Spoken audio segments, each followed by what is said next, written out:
Hello everyone, আসসালামু আলাইকুম। Welcome to my another daily blog. আজকে আমি তৈরি করে দেখাবো চাইনিজ প্ল্যাটার। ভিডিওর মধ্যে পেয়ে যাচ্ছেন আপনার দুইটি রেসিপি। ঘরোয়া কিছু উপকরণ দিয়ে তৈরি করা যায় ফ্রাইড রাইস ও চিকেন ফ্রাই। সুন্দর সুস্বাদু স্বাস্থ্যসম্মত খাবার যদি ঘরে বানিয়ে খেতে পারি তাহলে চওড়া দাম দিয়ে কেন রেস্টুরেন্টে গিয়ে খাবো।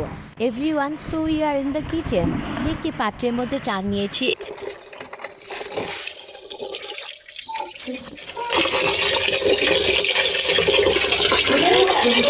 চালগুলো আমি একটি জালের মধ্যে ঝরিয়ে নিই।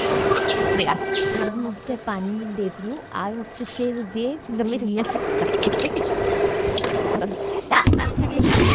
জন্য কিছু মাংসকে কেটে কিউব করে নিয়েছি। এটাকে এখন আমি ম্যারিনেট করে রাখবো। এর মধ্যে দিয়ে দিচ্ছি সস আর হচ্ছে আদা রসুন আর কিছু মরিচের গুঁড়া। এটা ফ্রাইড রাইসের জন্য আমি রেস্টে রাখবো। আর কিছুক্ষণ পর এটাকে আমি ফ্রাই করে নিব এবং সাথে ডিম ছিল সে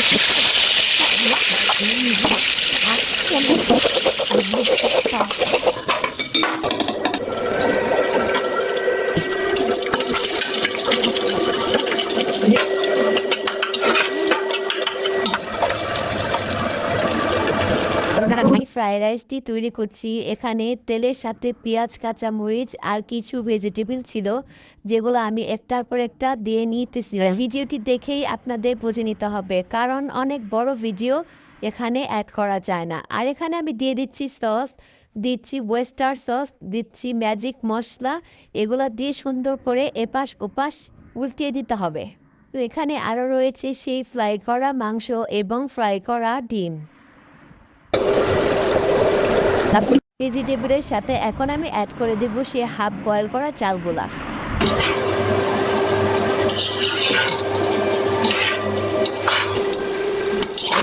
এখন সেই ম্যারিনেট করা মাংস ফ্রাই করে নিব। এটার ম্যারিনেট করার ভিডিওটি আমার স্কিপ হয়ে গিয়েছে। সুন্দর।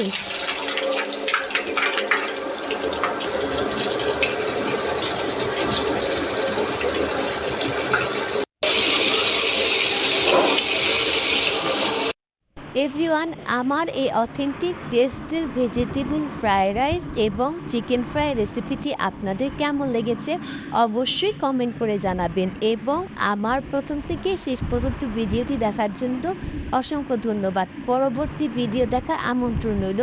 সেই পর্যন্ত সবাই ভালো থাকবেন, সুস্থ থাকবেন। আল্লাহ হাফিজ।